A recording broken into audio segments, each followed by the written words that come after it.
வெங்கடேஷாய. ஸ்ரீ வெங்கடேஸ்வரா பக்தி தொலைக்காட்சி நேயர்கள் அனைவருக்கும் இனிய மாலை வணக்கம்.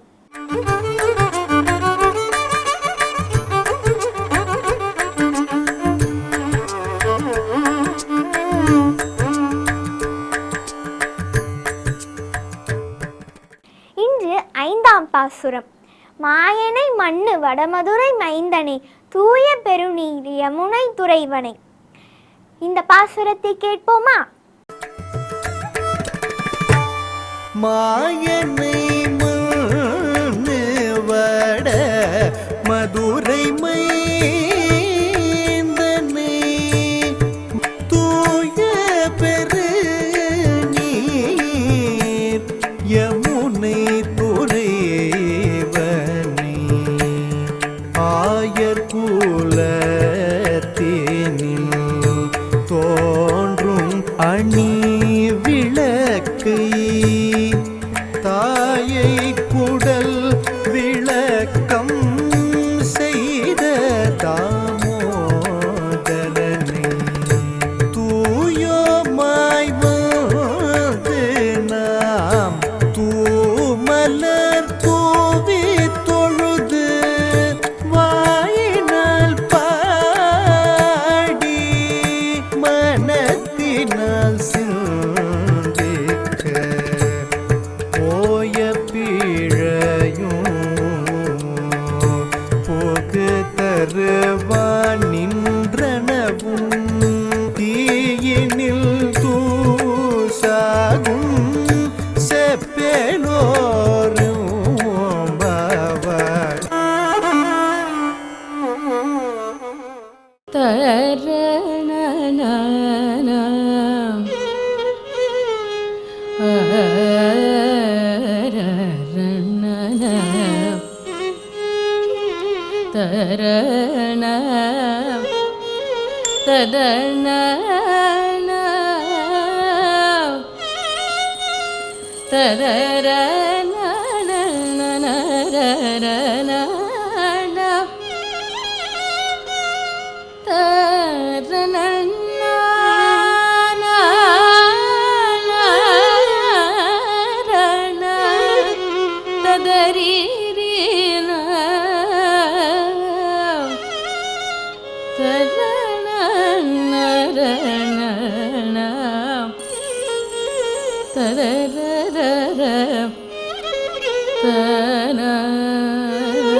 மாயனை மண்ணுவட மதுரை மைந்தனை மாயனை மண்ணுவட மதுரை மைந்தனை தூய பெருநீர்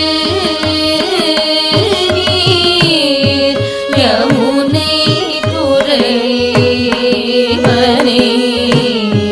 தூய பெருநீர் யமுனை துறைவனை ஆய குலத்தினில் தோன்றும் அறிவிளக்கை ஆய குலத்தினில் தோன்றும் அறிவிளக்கை தாயே குடல் விளக்கம் செய்த தாமோதரனை தாயே குடல் விளக்கம் செய்த தாமோதரனை தூயோமாய் வந்து நாம் தூமலர் தூவி தொழுது தூயோமாய்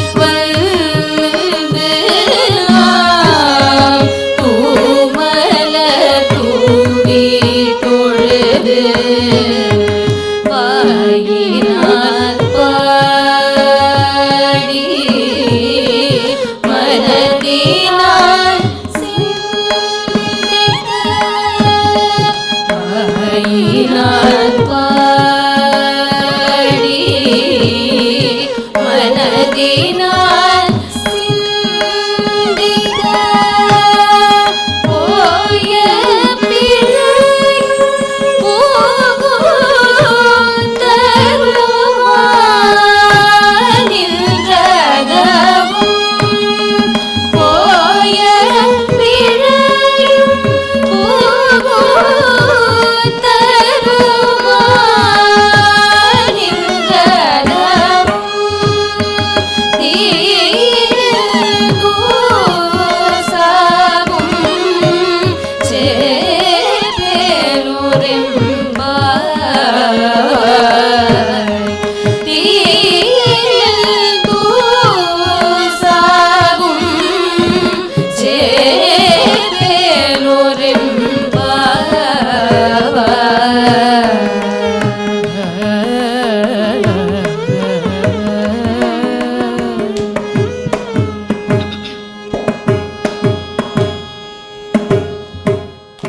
அழகான இந்த பாசுரத்தின் கருத்தை பார்க்கலாம். மதுராபுரியில் அவதரித்தவனும் யமுனை நதிக்கரையில் விளையாடி மகிழ்ந்தவனும் யசோதையால் இடுப்பில் கயிற்றை கட்டி ஏற்பட்ட தழும்பு உடையவனுமான கண்ணனை மனதில் நினைத்து அவன் புகழை பாடினாலே போதும், செய்த பாவங்கள் அனைத்தும் தீயினில் புகுந்த தூசு போல் காணாமல் போய்விடும். இதுவே இந்த பாசுரத்தின் கருத்தாகும்.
பாதகங்கள் தீர்க்கும் பரமனடி காட்டும் வேதமனைத்துக்கும் வித்தாகும் கோதை தமிழையைந்துமைந்தும் அறியாத மானிடரை வையம் சுமப்பதும் வம்பு. சுடி கொடுத்த நாச்சியார் அருளி செய்த திருப்பாவை என்கிற திவ்ய பிரபந்தம் வேதம் அனைத்துக்கும் வித்தாகும் கோதை தமிழ் என்று பெருமை பெற்றது. ஆண்டாள் அனுட்டித்த பாவை நோன்புதான் திருப்பாவை என்கிற திவ்ய பிரபந்தமாக அவதரித்தது என்று பார்க்கிறோம். இந்த பாவை நோன்பை தொடங்கிவிட்டார்கள். கண்ணனுடைய திருமாளிகைக்கு போக வேண்டும், எப்படி மழை பொழிய வேண்டும் என்னெல்லாம் அதெல்லாம் ஆணையிட்டாய்த்து. இப்போது கண்ணனுடைய திருமாளிகைக்கு போகும் ஒரு சமயத்திலே அங்கே குழுமியிருந்த தோழிமார்களிலே ஒருவர் கேட்கிறார் ஒரு சந்தேகத்தை. அதாவது எந்த காரியம், குறிப்பாக நல்ல காரியம் எது ஆரம்பித்தாலும் அதற்கு தடங்கல் வருமே. நாம் ஆரம்பித்திருக்கக்கூடிய இந்த பாவை நோன்பு இதற்கு ஏதாவது ஒரு தடங்கல் வந்துவிட்டால் என்ன ஆகும் என்று கேட்டார். என்னம்மா புரியலையே நீ கேட்கிறது, என்ன கேட்கிறாய் என்னால் தெரியாதா உங்களுக்கு? ராமபிரானுக்கு பட்டாபிஷேகம் பண்ண வேண்டும் என்று தசரத சக்கரவர்த்தி ஆசைப்பட்டான். தசரதன் எப்பேற்பட்டவன்? சத்தியவாதி, உண்மையே பேசுபவன். அது ராமபிரானுக்கு பட்டாபிஷேகம் பண்ணணும் என்று அயோத்தியாவாசி ஜனங்கள் அத்தனை பேரும் சம்மதத்தையும் தெரிவித்தார்கள். ஆனால் நடந்ததா? கடைசியிலே மந்திரை கூனின்னு ஒருத்தர் வந்தாள். அவள் கைகேயினுடைய மனசை கலைத்தாள். ராமனுக்கு பட்டாபிஷேகம் நின்று விட்டது. வனவாசத்திற்கும் போய்விட்டான். அப்போ அத்தனை பேர் பாரித்த அந்த நல்ல காரியத்துக்கே தடங்கல் வந்தது என்னால் நாம் எல்லாம் நிறைய பாபங்கள் பண்ணியிருக்கிறோம். நாம் ஆரம்பிக்கக்கூடிய இந்த நோன்புக்கு நமக்கு முன்னால் நம்முடைய பாபங்கள் வந்து நிற்குமே தடையாக. அப்படி வந்தால் என்ன செய்வது என்று சந்தேகம் கேட்டாள். அதற்கு பதில் சொல்லக்கூடியதுதான் இந்த பாசுரம். அம்மா, இந்த சந்தேகமே தேவையில்லாத சந்தேகம். நாம் ஆரம்பித்திருப்பதே நாம சங்கீர்த்தனமாகிற பெரிய நோன்புதான். அந்த நாம சங்கீர்த்தனம், பகவானுடைய நாமத்தை சொன்னால் என்ன நடக்கும்? நாம் 7 ஜென்மத்திலே செய்த பாவங்களும் தொலைந்து போய்விடும். அப்போ எத்தனையோ ஜென்மங்களிலே பண்ணின பாவங்களையே அந்த நாமமானது நாம சங்கீர்த்தனமானது தொலைக்குமானால் அந்த நாம சங்கீர்த்தனத்திற்கு தடையாக ஏற்படக்கூடிய பாபங்களை அது தொலைக்காதா என்ன? அது தன்னடையே அதுவும் தொலைந்து போகும் என்கிற சமாதானத்தை இந்த பாசுரத்திலே கூறுகிறாள் ஆண்டாள். மாயனை மண்ணு வடமதுரை மைந்தனை தூய பெருநீர் யமுனை துறைவனை ஆயர் குலத்தினில் தோன்றும் மணிவிளக்கை தாயை குடல் விளக்கம் செய்த தாமோதரனை தூயோமாய் வந்து நாம் தூமலர் தூவித் தொழுது வாயினால் பாடி மனத்தினால் சிந்திக்க போய விழையும் புகுதருவான் நின்னனவும் தீயினில் தூசாகும் செப்பு செப்பேலோரெம்பாவாய். கண்ணபிரானுடைய பல பல நாமங்களை சொல்லி அப்படியே அனுபவிக்கிறாள் இந்த பாசுரத்திலே. மாயனை மண்ணு வடமதுரை மைந்தனை தூய பெருநீர் யமுனை துறைவனை ஆயர் குலத்தினில் தோன்றும் அணிவிளக்கை தாயை குடல் விளக்கம் செய்தவனை தாமோதரனை என்ன 6 நாமங்கள், 6 சேட்டிதங்கள். எம்பெருமான் மாயன், நம்முடைய வாக்குக்கும் மனதிற்கும் எட்டாத ஆச்சரியமான சேஷ்டிதங்களை எல்லாம் பண்ணக்கூடியவன் அவன் மாயன். என்ன எம்பெருமானுடைய அந்த மாயன் மாயன் என்று ஆழ்வார்கள் எவ்வளவு அனுபவித்திருக்கிறார்கள். அவனை நாம் நினைத்து பார்க்க முடியாதபடியாக அவன் அவதாரங்களை பண்ணுகிறான். நினைத்து பார்க்க முடியாத காரியங்களை எல்லாம் பண்ணுகிறான். ஒவ்வொரு காரியமும் நாம் நினைத்து பார்க்கும் பொழுது அது இது உது என்னராவனவல்ல என்னை உன் செய்கனைவிக்கும் என்று நம்மாழ்வார் சொன்னார். அப்படி ஆச்சரியமான சேட்டிதங்களை எல்லாம் பண்ணக்கூடியவன் மாயன். அவன் எங்கே பிறந்தான்? மண்ணு வடமதுரை மைந்தன். வடமதுரை, அந்த மதுரா நகரத்துக்கு என்ன ஒரு விசேஷம் என்னால் பகவத் சம்பந்தம் மாறாத தேசம் என்று காட்டுகிறார்கள். வாமனாவதாரத்திலே இங்கே பலகாலம் தவம் இருந்தான். ராமாவதாரத்திலே சத்ருகணனை அனுப்பி இங்கே அவன் அரசாளச் செய்தான். இப்படியெல்லாம் பார்க்கும் பொழுது அதே இடத்திலே கண்ணனாகவும் அவதரித்திருக்கிறான் என்னால் மண்ணு வடமதுரை மைந்தன். சரி, வடமதுரையிலே பிறந்தானே, எத்தனை நாள் அங்கே வளர்ந்தான் என்னால் எத்தனை நாளெல்லாம் இல்லை, எத்தனை நிமிடங்கள் அங்கே இருந்தான். பிறந்த உடனேயே அவன் யமுனா நதி வழியாக ஆய்ப்பாடிக்கு சென்று விட்டான். அந்த ஆய்ப்பாடிக்கு போன பிற்பாடு அந்த யமுனை கரையிலே அவன் எவ்வளவு விளையாடியிருக்கிறான், எவ்வளவு குளித்திருப்பான், எவ்வளவு ஜலக்கிரீடை பண்ணியிருப்பான். எத்தனை முறை அந்த யமுனா நதியிலே அவனும் கோபிமார்களும் மாறி மாறி கொப்பளித்திருப்பார்கள். அது அந்த யமுனைக்கே உண்டான தனிப்பெருமை. தூய பெருநீர் யமுனை. அந்த யமுனைக்கு என்ன தூய்மை என்னால் அது கம்சனுடைய மாளிகையை தொட்டுக்கொண்டே ஓடுகிறது. ஆனால் கம்சனிடத்திலே கொஞ்சம் கூட பயப்படாமல் கண்ணன் இங்கிருந்து போக வேண்டும் என்பதற்காக வசுதேவருக்கு முழங்கால அளவாக வற்றி கொடுத்ததே, இதுதான் உண்மையான தூய்மை. பகவானுக்கு நாம் கைங்கரியம் பண்ண வேண்டும் என்னால் எதுவுமே நம்மை பாதிக்கக்கூடாது. எதை பற்றியும் நாம் நினைக்காமல் பகவத் கைங்கரியத்தை மட்டுமே நாம் பார்க்க வேண்டும் என்பதற்கு யமுனா நதி பெரிய எடுத்துக்காட்டாக விளங்கியது என்கிறார்கள். அப்படி தூய பெருநீர் யமுனை துறைவனை ஆயரு குலத்தினில் தோன்றும் அணிவிளக்கை. என்னதான் கண்ணன் மதுரையிலே பிறந்திருந்தாலும் வசுதேவ தேவகிகளுக்கு பிள்ளையாக பிறந்திருந்தாலும் அவன் எப்பொழுது யசோதை நந்தகோபுரத்திலே வளர ஆரம்பித்தானோ அந்த ஆய்குலத்தை தேடி எத்தனையோ ராமாவதாரத்திலே அவன் சக்கரவர்த்தி திருமகனாக பிறந்தான். ஆனால் அதெல்லாம் அவனுக்கு பெருமையே இல்லை. எது அவனுக்கு பெருமை என்னால் இந்த தேடி வந்து இந்த ஆயர் குலத்தை விளங்க வைத்தானே, அது மிகப்பெரிய பெருமை. அவன் இதுவரை அவன் எடுத்த அவதாரங்கள் எல்லாம் பகல் விளக்கு போல இருந்தது. எப்போ அவன் உண்மையாக இங்கு ஆய்ப்பாடியிலே அந்த கோபிகைகள் கட்டவும் அடிக்கவும்படி ஆக்கி கொண்டானோ அப்பொழுதுதான் அவனுடைய தேஜஸ் அப்படியே முழுமையடைந்தது. ரொம்ப அழகா ஆயர் குலத்தினில் தோன்றும் அணிவிளக்கை, அதற்கு மேலே தாயை குடல் விளக்கம் செய்தவனை, தாயை யசோதையை அவள் என்ன பண்ணான், அவளுக்கு அத்தனை சந்தோஷத்தை கொடுத்தான். யசோதையே தெரிவிக்கிறா போலே பெரியாழ்வார் தெரிவிக்கிறார். அதாவது ஞாலத்து புத்திரனை பெற்றார் நங்கமீர் நானே மத்தாரும் இல்லை. என்ன போல பிள்ளை யாருக்கு பிறந்திருக்கிறதுன்னு யசோதை தானே சொல்லிக் கொள்கிறாளாம். மற்றவர்கள் யசோதையை பற்றி என்ன சொல்கிறார்கள் என்னால், என்ன நோன்பு நோத்தாள்களோ இவனை பெத்த வயிறுடையாள் என்ன, இந்த கண்ணனை பெற்றாளே யசோதை, என்ன நோன்பு நோத்தி இவனை பெற்றாள்னு தெரியவில்லையே, என்ன ஒரு குழந்தை என்ன ஒரு குழந்தைன்னு எல்லோரும் அவளை புகழ்கிறாளாம். தானேயும் தன்னை புகழ்ந்து கொள்கிறாள். அப்படி கண்ணனுடைய சேட்டிதங்களை எல்லாம், என்ன சேட்டிதங்களை பார்த்தால், சின்ன வயசிலே மடியிலே போட்டுக்கொண்டு அந்த கண்ணனை குளிப்பாட்டுகிறாள் யசோதை. அப்ப என்ன பண்ணாள் என்னால், அந்த நாக்கை வழிப்பதற்காக, நாக்கை சுத்தம் செய்வதற்காக வாயை திறக்கிறாள். அந்த வாய்க்குள்ளே 7 லோகங்களையும் அவள் பார்த்தாள். கையும் காலும் நிமிர்த்து கடார நீர் பையவாட்டி பசும் சிறு மஞ்சளால் ஐய நாவழித்தாளு கங்காந்திட வையமேழுங்கண்டாள் பிள்ளவாயுளே என்று பெரியாழ்வார் பாடுகிறார். அப்படி அவள் தாயை குடல் விளக்கம் செய்தவன் தாமோதரன். தாமோதரன் என்னால் என்ன அழகான ஒரு திருநாமம். எம்பெருமானுக்கு அவனுடைய சௌலபியத்தை காட்டுவதற்கென்னே இந்த திருநாமம். அதாவது அந்த இடுப்பிலே தாம்பு கயிறுனுடைய அடையாளத்தை உடையவன், இந்த கயிறுனுடைய அடையாளத்தை கொண்டிருக்கிறானே அதுதான் தாமோதரன். வெண்ணெய் அதிகமாக திருடினான். ஒரு நாள் உரலோடு கட்டி போட்டாள். அந்த உரலை இழுத்து கொண்டு போகலாம் என்று பார்த்தாள். முடிந்தால் நீ இந்த கயரை அவுத்து கொண்டு போன்னு சொன்னாள் யசோதை. என்ன பெரிய கஷ்டம், நம்முடைய சம்சார பந்தத்தையே அவுக்கிற எம்பெருமானுக்கு அந்த கன்னித்தாம்பு, நுண்தாம்பு, சிறுத்தாம்பு இதை அவுத்து கொண்டு போறதா பெரிய கஷ்டம். நினைத்தால் ஒரு க்ஷணத்திலே போயிருப்பான். ஆனால் தாமோதரன்ற பேர் கிடைக்காதே, இதை அவுத்து கொண்டு நான் போய்விட்டால் அந்த பேர் கிடைக்காது என்பதற்காக அவன் என்ன பண்ணான், மற்றொரு கடவெண்ணெய் கடவினில் உறவிடை ஆப்புண்டு எத்திரம் உரலினோடு இணைந்து இருந்து ஏங்கிய எளிவே என்று ஆழ்வார் அப்படியே மோகித்து விழுந்து விட்டார் நம்மாழ்வார். என்ன சௌலபியம், என்ன சௌலபியம். எம்பெருமான் சர்வேஸ்வரன் போய் அங்கார்ந்தவன் காண்மினின் ஆட்சியரால் அளவெண்ணையுண்டு ஆப்புண்டு இருந்தவனே, எப்பேற்பட்ட எங்கானும் ஈதப்பதோர் மாயமுண்டே, நரநாரணனாய் உலகத் தரநூல் சிங்காமம் விரித்தவன் எம்பெருமான், அவன் அளவெண்ணையுண்டு ஆப்புண்டு இருக்கிறானே என்று திருமங்கையாழ்வாரும் பாடினார். தரியார்ந்த கருங்களிலே போற நின்று தடங்கண்கள் பனிமல்கும் தன்மையான் என்று ஆழ்வார்கள் எல்லாரும் இந்த தாமோதர சரித்திரத்தை நினைத்து நினைத்து ரொம்ப அழகாக பாடி இருக்கிறார்கள். அப்படி தாயை குடல் விளக்கம் செய்த தாமோதரனை தூயோமாய் வந்து, ரொம்ப தூய்மையோடு நாம் போக வேண்டும். தூய்மை என்னால் என்ன, நன்னா குளிச்சுட்டு போகணுமானால் குளித்து போகக்கூடிய அந்த வெளி தூய்மையை பற்றி இங்கே பேசவில்லை. மன தூய்மை.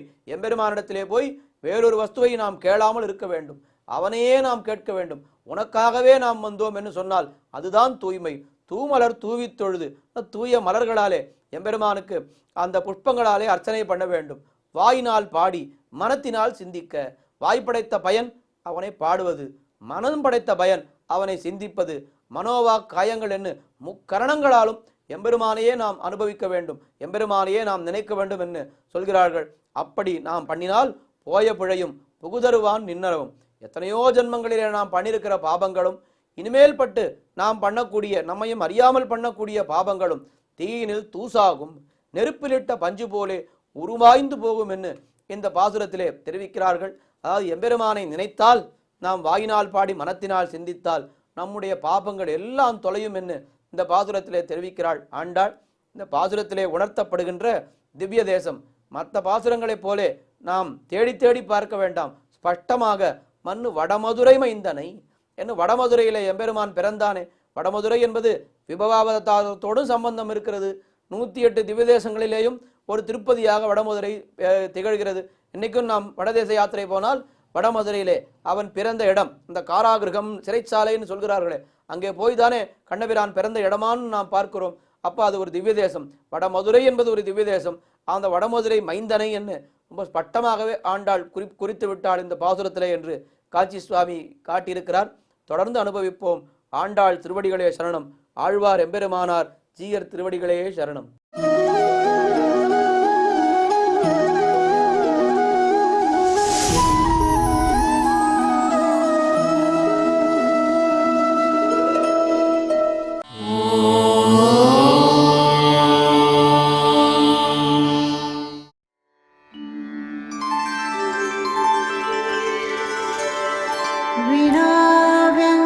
विनाव्यङ्कटेशं ननाथो ननाथः सदा व्यङ्कटेशं स्मरामि स्मरामि हरे व्यङ्कटेश प्रसीद प्रसीद प्रियं वेङ्कटेश प्रयच्छ प्रयच्छ।